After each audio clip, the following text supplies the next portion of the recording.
தப்பா நினைச்சுக்காதீங்க. ஆமா, யாரு தனித்தல விடலைங்க. நான் கொஞ்சம் பொறுமையா இருக்கேன். தேர்தலுக்கு நாள் இருக்கு, முழு பிப்ரவரி இருக்கு, முழு மார்ச் இருக்கு, ஏப்ரல் இருக்கு, எங்கெல்லாம் போயிருவாங்க, எல்லாம் இங்கே தான் இருக்காங்க. ஓபிஎஸ் அண்ணன்லாம் எங்களோட தான் இருக்காங்க. எதுவும் வணக்கம்.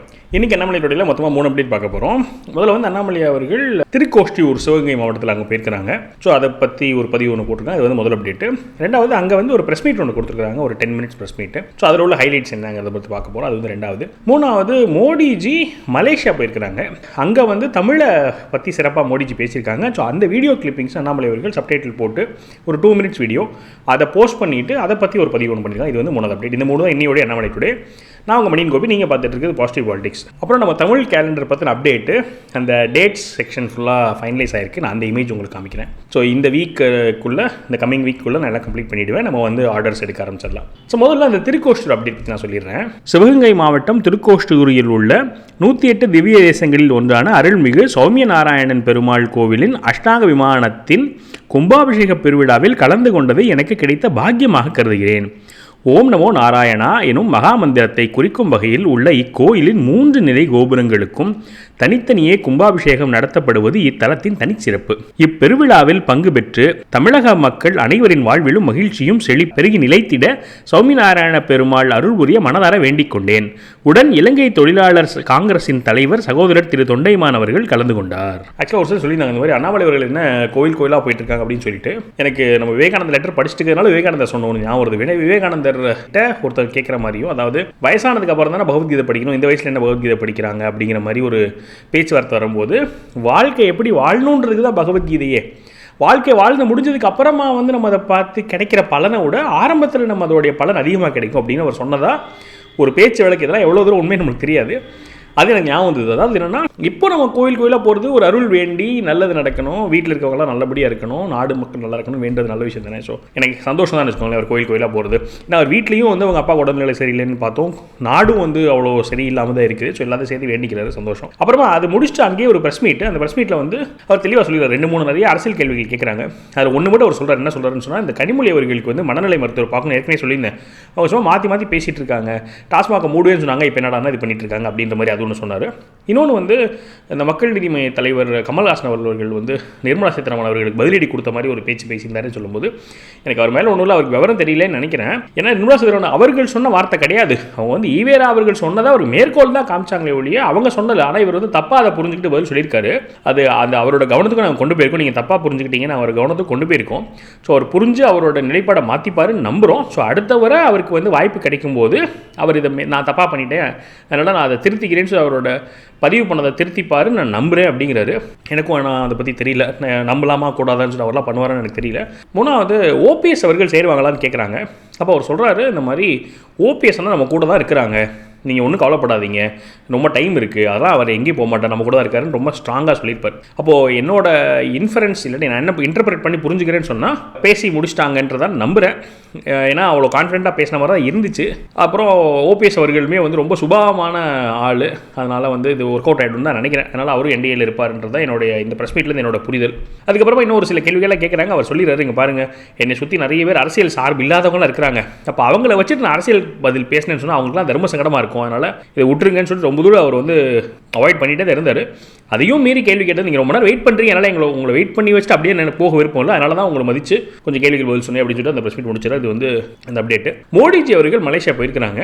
நான் இதை பற்றி எக்ஸ்க்ளூசிவாக இந்த விசிட்டு பற்றி மற்ற விஷயங்கள் பற்றிலாம் வந்து நான் ஜியோ பாலிட்டிக்ஸ் சேனலில் நான் அப்டேட் பண்ணுறேன். இப்போ நம்ம என்ன பண்ணுறோம்னு சொன்னால், நம்ம இப்போ பிளேலிஸ்ட்டாக போகிறத விட, ஏன்னா யூடியூப் வந்து அது அந்த நிஷ் கிளாரிட்டி இருக்கணுன்றது என்னோட புரிதல் யூடியூப் பற்றி. அதனால் எல்லாத்தையும் தனித்தனியாகவே நான் போட ஆரம்பிச்சிட்டேன். புக்ஸை பற்றி நம்ம பாசிட்டிவ் புக்ஸ்ன்ற சேனலில் போட ஆரம்பிச்சிட்டோம். ஜியோ பாலிட்டிக்ஸ் வந்து பாசிட்டிவ் ஜியோ பாலிட்டிக்ஸுங்கிற தனி சேனலில் வந்து போட ஆரம்பிச்சு. இப்படி எல்லாம் தனித்தனியாகவே நான் பிரிச்சிட்டேன். இங்கே வந்து நம்ம டொமஸ்டிக் பாலிட்டிக்ஸ் மட்டும் தான் பார்க்குறோம், பாசிட்டிவ் பாலிட்டிக்ஸ்ட்டை. இந்த பரீட்சா பே சர்ச்சா அப்படின்னு சொல்லிட்டு அண்ணா மோடிஜி வந்து 1 மணி நேரம் குழந்தைகிட்ட பேசுகிறாங்க. எக்ஸலண்ட்டான கான்வர்சேஷனு. அது நமோ இன் தமிழ் அப்படிங்கிறதுல வந்து அவங்களே டிரான்ஸ்லேட் பண்ணுறதா தான் சொல்லிட்டு இருக்காங்க. ஆனால் 2-3 நாள் ஆச்சு, ஏன் இன்னும் பண்ணலன்னு எனக்கு ரொம்ப வருத்தம். இதெல்லாம் கவர்மெண்ட் மிஷினரி, எவ்வளோ பெரிய மிஷினரி. அவங்க நினச்சாங்கன்னா 1 hour 2 hours பண்ண முடியும். இருந்தாலும் 2-3 days ஆக்கியும் பண்ணாமல் இருக்கிறாங்க.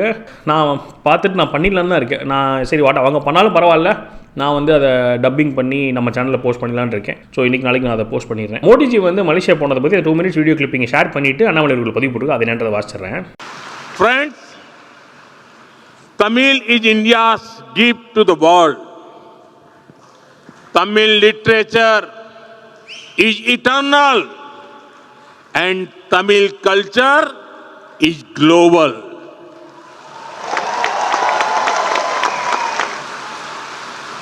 In the same way, Tamil people have also served humanity with their talents. And I proudly say, India's Vice President, Thiru C.P. Radhakrishnan ji, our Foreign Minister, Dr. Jaishankar ji, who is with us today, Finance Minister, Nirmala Sitharaman ji, who has presented our budget 9 times. Dr. Murugan, our Minister of State for Information and Broadcasting, are all, they are from Tamil Nadu.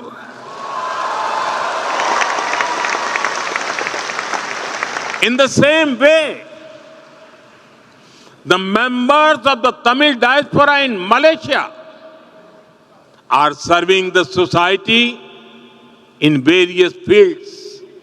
In fact, the Tamil diaspora had been here for many centuries. Inspired by this history, we are proud to have established the Tiruvalluvar chair in the University of Malaya.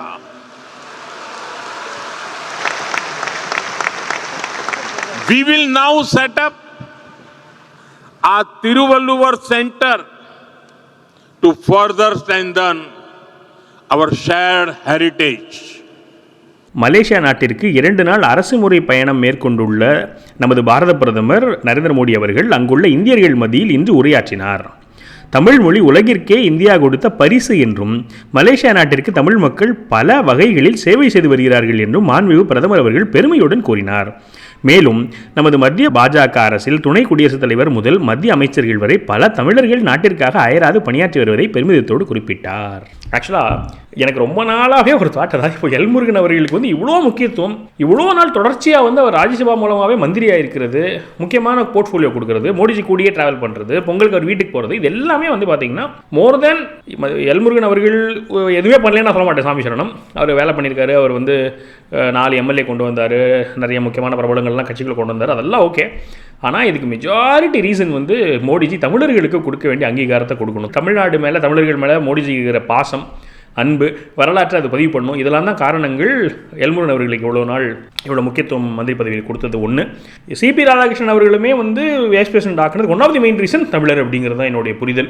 அதை மோடிஜியும் வந்து இப்போ மலேசியாவில் சொல்லியிருக்காரு. So அந்த வீடியோவும் 2 minutes video நீங்கள் பார்த்துருப்பீங்க. So இதெல்லாம் தான் இன்னியோடைய அண்ணாமலையோடைய நான் அந்த கேலண்டர் இமேஜ் காமிக்கிறேன்னு சொல்லியிருந்தேன் இல்லையா. ஸோ இப்போ என்ன பண்ணியிருக்கோன்னு சொன்னால் தமிழ் நம்பர்ஸு, அதுக்கப்புறமா சூரிய உதயம், சூரிய அஸ்தமனம், அப்புறம் நட்சத்திரம், அப்புறம் திதி, எத்தனை மணி எத்தனை மணிக்கு எத்தனை நட்சத்திரம் எத்தனை திதி, சந்திராஷ்டமம், மேல்நோக்கு நாள் கீழ் நோக்கு நாள் எல்லாம் போட்டு மொத்தமாக வந்து கீழே குறிப்புகள் கொடுக்கறதுக்காக ஒரு ஸ்பேஸு.